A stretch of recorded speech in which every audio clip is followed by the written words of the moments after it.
अस्सलाम वालेकुम dear students, उम्मीद है आप सब खैरियत से होंगे।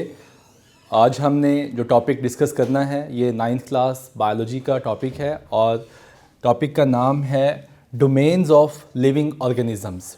Domains of living organisms. ये टॉपिक जो प्रीवियस 9th की किताब है उसमें आपने डिस्कस किया था classification, it's AIIMS and bases कि क्लासिफिकेशन क्या होती है, उसके क्या मकासिद हैं और उसकी क्या बुनियाद है। लेकिन इस बुक में इसका नाम चेंज कर दिया और लिख दिया डोमेन्स ऑफ लिविंग ऑर्गेनिज़म्स।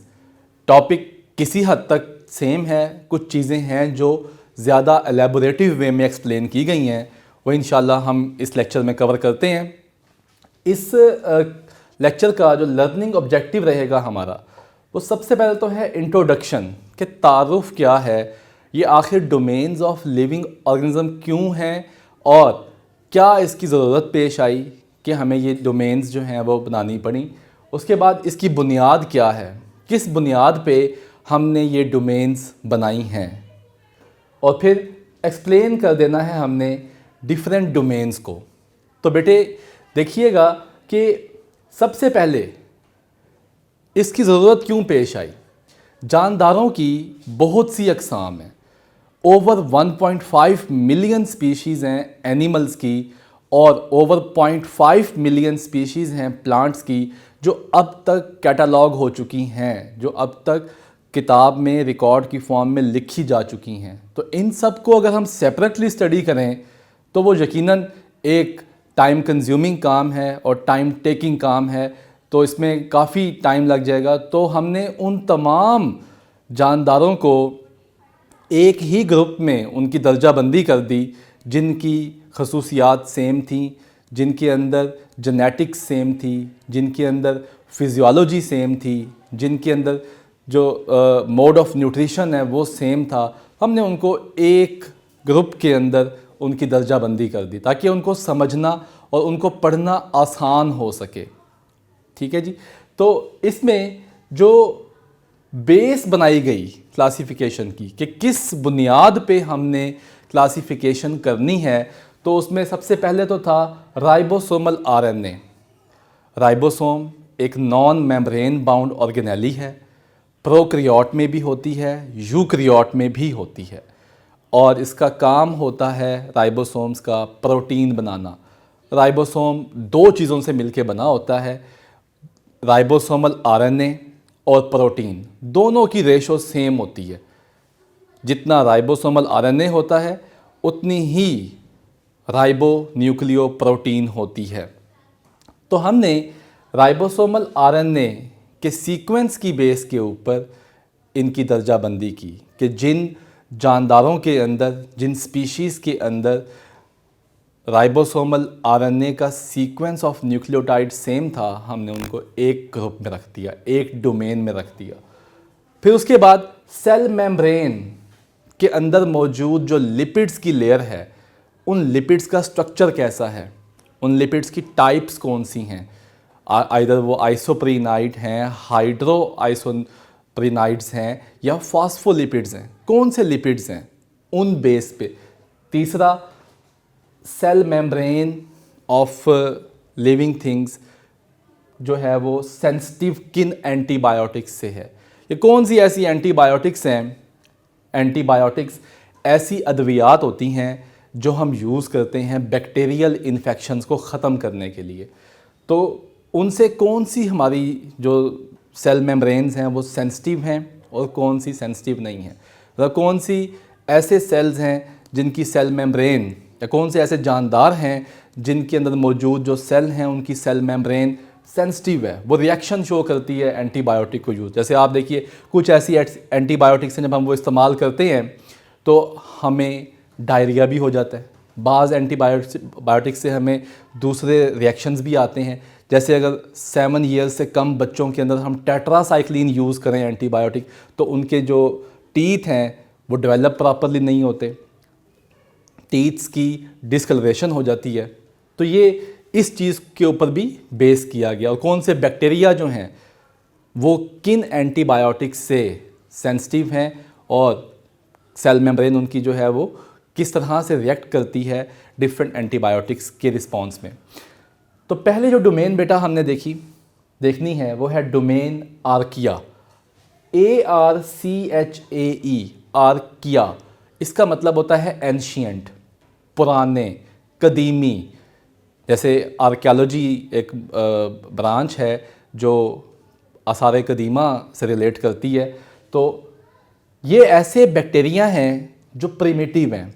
आपको MCQs पूछा जाए the most primitive organism on the earth, तो उसका जवाब क्या होगा? आर्कियोबैक्टीरिया। ये प्रोकैरियोट्स हैं। प्रो का मतलब क्या होता है? बिफोर। कैरियो का मतलब क्या होता है? न्यूक्लियस। कि ये ऐसे जानदार हैं जिनके सेल में प्रोमिनेंट न्यूक्लियस मौजूद नहीं है। इनके सेल मेम्ब्रेन के बाहर जो सेल वॉल है उसमें पेप्टिडोग्लाइकेन भी मौजूद नहीं है। इनके राइबोसोमल RNA का जो सीक्वेंस है, जो तरतीब है, वो बैक्टीरिया से इतनी रिलेट नहीं करती। वो ज़्यादा रिलेट करती है किनसे? यूकैरियोट्स से। ऐसे जानदार जिनमें यू का मतलब होता है ट्रू, कैरियो का मतलब होता है न्यूक्लियस। ऐसे जानदार जिनके सेल में प्रोमिनेंट न्यूक्लियस मौजूद है, उनसे रिलेट करता है इनका सीक्वेंस ऑफ राइबोसोमल RNA। उसके बाद अगर हम इनकी सेल मेम्ब्रेन की बात करें तो जो सेल मेम्ब्रेन है आर्कियोबैक्टीरिया की, उसके अंदर यूनिक किस्म के लिपिड्स मौजूद हैं। ऐसे लिपिड के स्ट्रक्चर मौजूद हैं जो इनको इनेबल करते हैं, इनको इस काबिल करते हैं कि ये स्टेबल रह सकें हॉट स्प्रिंग्स, गर्म पानी के चश्मों में, आबशारों में, सॉल्ट लेक्स, ऐसी झीलें जहाँ पे सॉल्टी इन्वायरमेंट है, जहाँ का इन्वायरमेंट अल्कलाइन है, ये वहाँ पे भी रहते हैं, मौजूद रहते हैं। हाइड्रोथर्मल वेंट्स में भी ये बिल्कुल स्टेबल रहते हैं। तो इनको नेचर ने ऐसा लिपिड का स्ट्रक्चर दिया है कि ये डिफरेंट इन्वायरमेंट्स में स्टेबल रहते हैं। ये अनस्टेबल नहीं होते, ये डैमेज नहीं होते, ये डिस्ट्रॉय नहीं होते, ये बिल्कुल स्टेबल रहते हैं। उसके बाद अगर देखा जाए, जैसे हर जानदार को न्यूट्रिशन चाहिए होती है अपनी ग्रोथ और डेवलपमेंट के लिए, एनर्जी की प्रोडक्शन के लिए, अपनी मेटाबॉलिज्म के लिए, वैसे ही आर्कियोबैक्टीरिया को भी न्यूट्रिशन या एनर्जी चाहिए। और वो एनर्जी कहाँ से लेते हैं?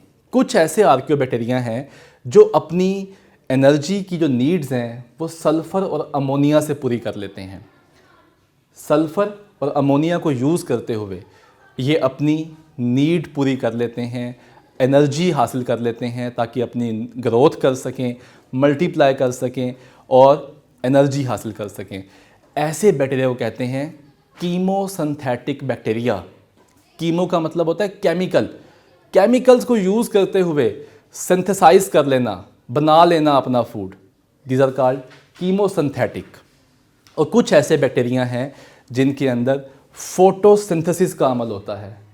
ये ऐसे बैक्टीरिया हैं जो फोटोसिंथेटिक होते हैं। लेकिन अगर आप प्लांट्स में या एल्गी में देखें तो वहाँ in result of photosynthesis oxygen gas release होती है, चूँकि वो पानी को यूज़ करते हैं for the source of hydrogen. लेकिन आर्कियोबैक्टीरिया के अंदर बेटे नो ऑक्सीजन रिलीज़। क्यों? क्योंकि आर्कियोबैक्टीरिया यूज़ सल्फ़र, जो बेटे अर्ली हमारा इन्वायरमेंट था वो रिड्यूसिंग था, उसमें ऑक्सीजन मौजूद ही नहीं थी। तो वो बैक्टीरिया कहाँ से यूज़ करते oxygen? They use hydrogen sulphide gas for hydrogen source and release sulphur gas, not oxygen. ये तो बाद में जब इन्वायरमेंट हमारा ऑक्सीडाइजिंग हुआ तो देन बाद में जो आने वाले बैक्टीरिया हैं, एल्गी हैं और प्लांट्स हैं, they use oxygen. But archaeobacteria use hydrogen sulphide gas and release sulphur, not oxygen.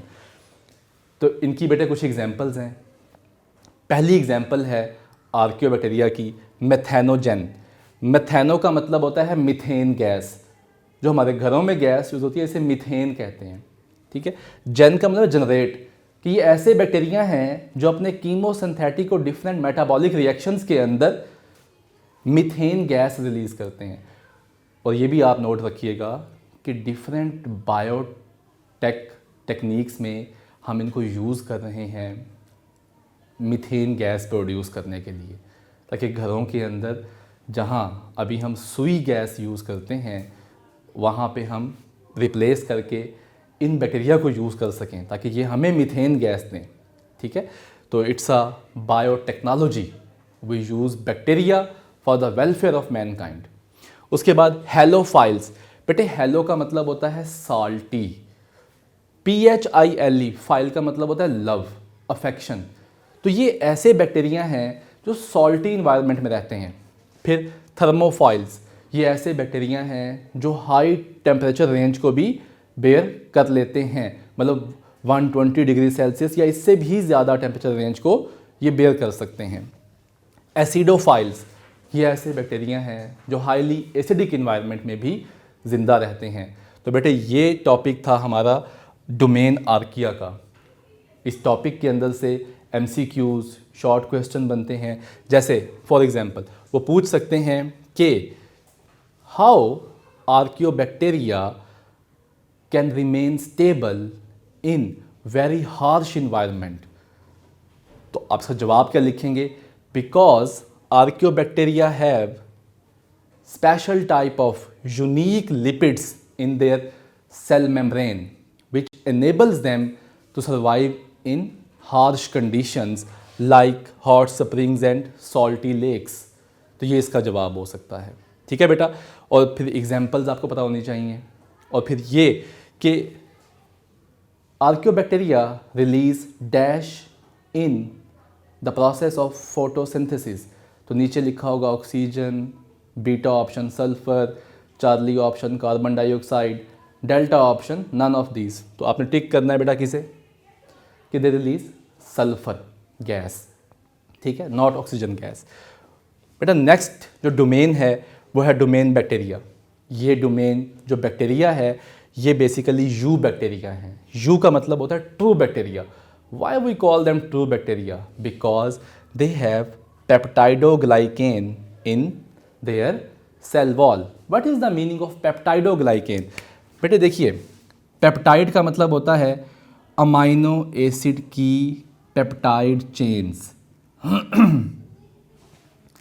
और इनके अंदर जो ग्लूकोज सब यूनिट्स हैं वो इस तरह से अटैच हों। तो ये जो पूरा स्ट्रक्चर बनता है जो बैक्टीरिया की सेल वॉल को मजबूत रखता है, दिस इज़ कॉल्ड पेप्टाइडोग्लाइकेन, जिसमें पेप्टाइड चेन्स होती हैं और ग्लाइकेन यानी कि ग्लूकोज के सब यूनिट्स मौजूद होते हैं। और इसके बाद ये एक सेल पे मुश्तमिल हैं, दे आर यूनिसेलुलर। इस डोमेन में जितने भी बैक्टीरिया हैं उनकी अकरेंस या तो वो सोलिटरी हैं, वो रहते ही अकेले हैं, वो तन्हा रहते हैं। ठीक है, या फिर वो क्लस्टर्स की फॉर्म में रहते हैं, जुमगट्टे की फॉर्म में रहते हैं, या फिर चेन्स बना के रहते हैं। जैसे आपने एक नाम सुना होगा स्ट्रेप्टोकोकस बैक्टीरिया। ये आजकल की इन्वायरमेंट में जो कॉमन कोल्ड है, फ्लू है, this is caused by streptococcus bacteria. ये सॉर थ्रोट के इन्फेक्शंस। तो स्ट्रेप्टो का मतलब क्या होता है? चेन। कोकस का मतलब क्या होता है? सफेरिकल, कि ये बैक्टीरिया जिनकी गोल शेप है और ये चेन की फॉर्म में रहते हैं, ये हमारे रेस्पिरेटरी ट्रैक के अंदर इन्फेक्शन कॉज करते हैं and they are called bacteria. ठीक है जी। उसके बाद अगर हम मोड ऑफ न्यूट्रिशन की बात करें तो बैक्टीरिया के अंदर देखें तो मोस्टली बैक्टीरिया हेट्रोट्रॉफिक है, अपना फूड बाकी जानवरों से हासिल करते हैं, खुद फूड नहीं बनाते। लेकिन कुछ बैक्टीरिया ऐसे हैं जो इस डोमेन में शामिल हैं, जैसा कि बैक्टीरिया की कुछ टाइप्स हैं और साइनोबैक्टीरिया। ये by the process of photosynthesis ये ऑटोट्रॉफ हैं, अपना फूड खुद बना लेते हैं। लेकिन एक बात याद रखनी है आपने कि इनके सेल के अंदर क्लोरोप्लास्ट मौजूद नहीं होता। जो क्लोरोफिल पिगमेंट चाहिए फॉर द फोटोसिंथेसिस वो साइटोप्लाज्म के अंदर ही मूव कर रहा होता है, फ्लो कर रहा होता है। ठीक है, तो क्लोरोप्लास्ट चूंकि मेम्ब्रेन बाउंड स्ट्रक्चर है वो तो नहीं होगा बैक्टीरिया में या साइनोबैक्टीरिया में, लेकिन नेचर ने इनको साइटोप्लाज्म के अंदर ही क्लोरोफिल दे दिया ताकि ये अपना प्रोसेस कर सकें फोटोसिंथेसिस का। उसके बाद बहुत से ऐसे बैक्टीरिया हैं जो डिजीज़ कॉजिंग हैं, उन्हें हम कहते हैं पैथोजेनिक। पैथो का मतलब होता है बेटा डिजीज़, जेनिक का मतलब होता है जनरेट। ऐसे तमाम बैक्टीरिया या दूसरे जरासीम, ठीक है, ऐसे तमाम बैक्टीरिया या दूसरे जरासीम जो डिजीज़ कॉज करने की एबिलिटी रखते हों उन्हें कहते हैं हम पैथोजेंस।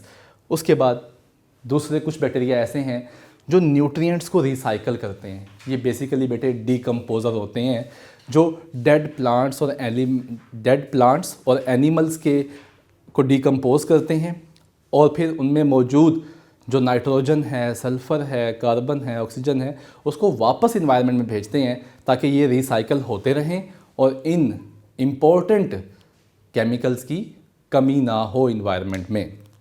तो ये बेटे हमारे जो हैं वो डोमेन बैक्टीरिया है। Domain bacteria is very important.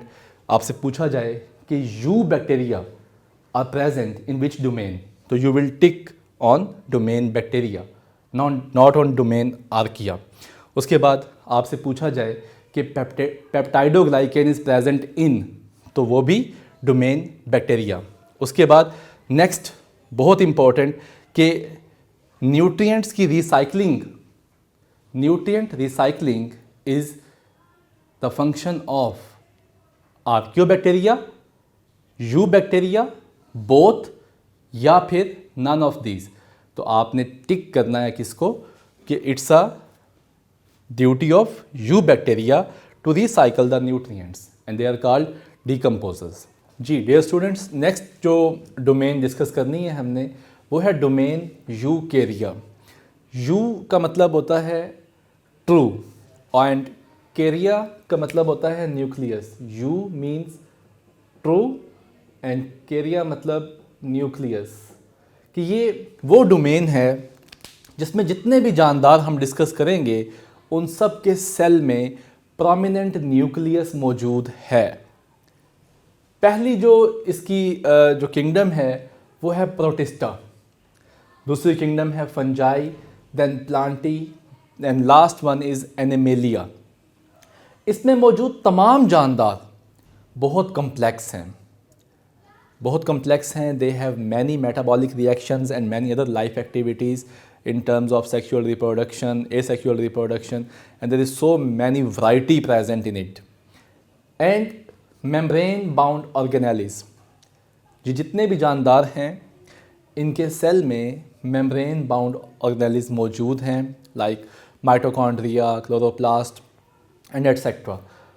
तो बेटे पहली जो डोमेन है ये है domain kingdom protista. Kingdom protista basically kingdom of exclusions है। जो जानदार किसी भी किंगडम में फिट नहीं आए, उनकी कुछ खसूसियात उस किंगडम के बाकी मेंबर से नहीं मिलती थी, तो उन जानदारों को निकाल कर किंगडम प्रोटिस्टा में इंक्लूड कर दिया गया। तो इसमें जो यूनिफाइंग फीचर है, वैसे तो खैर बहुत सी वैरायटी है इस किंगडम में, लेकिन जो इन तमाम किंगडम प्रोटिस्टा के मेंबर्स का यूनिफाइंग कैरेक्टर्स है, जो सब में कॉमन है, वो है कि ये यूकैरियोट्स हैं। इनके सेल में प्रोमिनेंट न्यूक्लियस मौजूद है। अब इसकी 3 सब ग्रुप्स हैं। पहला algae, then protozoa and last one is the fungi like protist. अगर हम बात करें एल्गी की, तो एल्गी आर ऑटोट्रॉफ, ये अपना फूड खुद बना लेते हैं and they are simple multi cellular.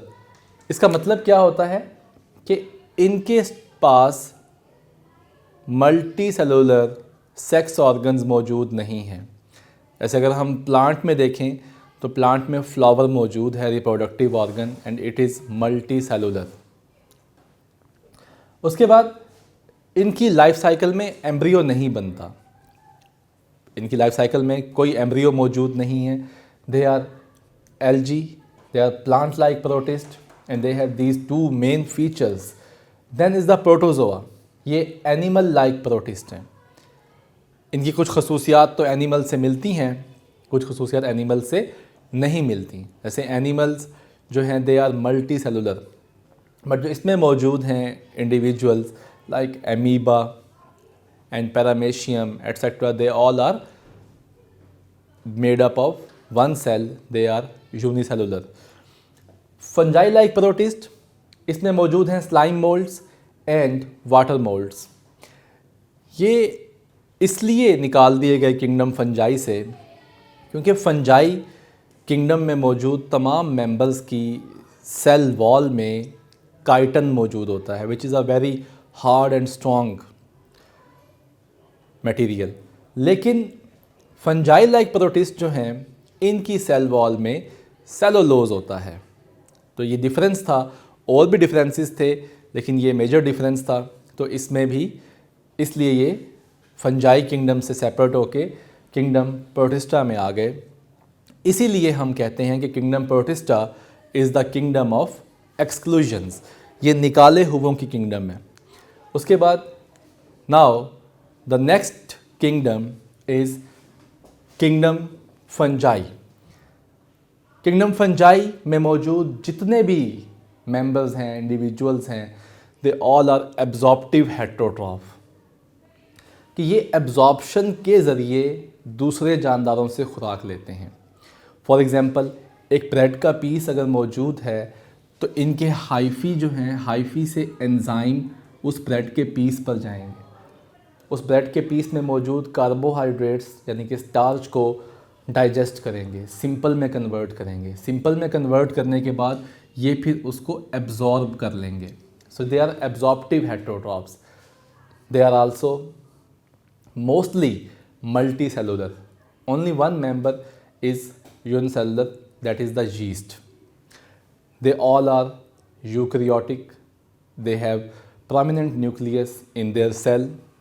Next, इनकी सेल वॉल में काइटन होता है. Chiton is a polysaccharide. It's a carbohydrate made up of many sugar units. It's a very hard material. Next, they have exocellular digestion, कि इनके अंदर जो process of digestion है, जो कम्प्लेक्स फूड को सिंपल में कन्वर्ट करने का तरीका है, वो सेल से बाहर होता है. मतलब हाइफी जो हैं ये एंजाइम्स को बाहर रिलीज़ करते हैं, बाहर कम्प्लेक्स फूड जो है वो सिंपल में कन्वर्ट होता है, तो देन ये उसको एब्जॉर्ब कर लेते हैं. तो चूँकि प्रोसेस ऑफ डाइजेशन जो है वो सेल के बाहर हो रहा है, that's why we call it exocellular digestion. फिर हाइफी फंगस जो है, फंजाई जो हैं, इनके अंदर लॉन्ग थ्रेड लाइक ब्रांच होते हैं स्ट्रक्चर, जिनको हाइफी कहते हैं. हाइफी मेटाबॉलिकली एक्टिव होते हैं. हाइफी के पास एंजाइम मौजूद होते हैं जो कम्प्लेक्स फूड को सिंपल में कन्वर्ट कर सकते हैं और डिफरेंट बायोकेमिकल रिएक्शंस को कैरी आउट कर सकते हैं. ये डीकम्पोज़र हैं, ये डेड प्लांट्स और एनिमल्स पर अटैक करते हैं और उनमें मौजूद जितने भी न्यूट्रिएंट्स हैं उनको डीकम्पोज करते हैं और उसमें जो नाइट्रोजन है या सल्फ़र है, दूसरे एलिमेंट्स हैं, उनको वापस इन्वायरमेंट में भेजते हैं ताकि इन्वायरमेंट में उनकी कमी ना हो. तो ये रिसाइकल के तौर पे भी काम करते हैं. Now the next kingdom Plantae, ये बेसिकली प्लांट्स की किंगडम है. इसमें जो है जितने भी प्लांट्स हैं, जितने भी जानदार हैं, वो सब ऑटोट्रॉफ हैं, अपना फूड खुद बना लेते हैं. वो तमाम यूकैरियोट्स हैं, made up of many cells, they are multicellular. Cell wall के अंदर मौजूद है सेलुलोज. सेलुलोज भी बेसिकली कार्बोहाइड्रेट है, इट्स अ पॉलीसेकेराइड. देन इनकी लाइफ साइकिल में एम्ब्रियो बनता है. पौधों की लाइफ साइकिल में जब स्पर्म और एग आपस में मिलते हैं देन जाइगोट बनता है और उसके बाद फिर एम्ब्रियो बनता है. तो एम्ब्रियो मौजूद है इनकी लाइफ साइकिल में, जबकि एल्गी में एम्ब्रियो मौजूद नहीं है लाइफ साइकिल में. Mosses, ferns, conifers, flowering plant, ये एग्जाम्पल हैं किंगडम प्लांटी की. The last kingdom is kingdom animalia. ये वो किंगडम है जिसमें हम यानी कि ह्यूमन बीइंग्स भी शामिल हैं। किंगडम एनिमेलिया में मौजूद तमाम मेंबर्स यूकैरियोट्स हैं। They all are multicellular made up of many cells. They are heterotrophic, अपना फूड खुद नहीं बना सकते बल्कि दूसरों से अपना फूड लेते हैं, दूसरे एनिमल्स से और दूसरे प्लांट्स से। इनकी लाइफ साइकिल में एम्ब्रियो मौजूद होता है।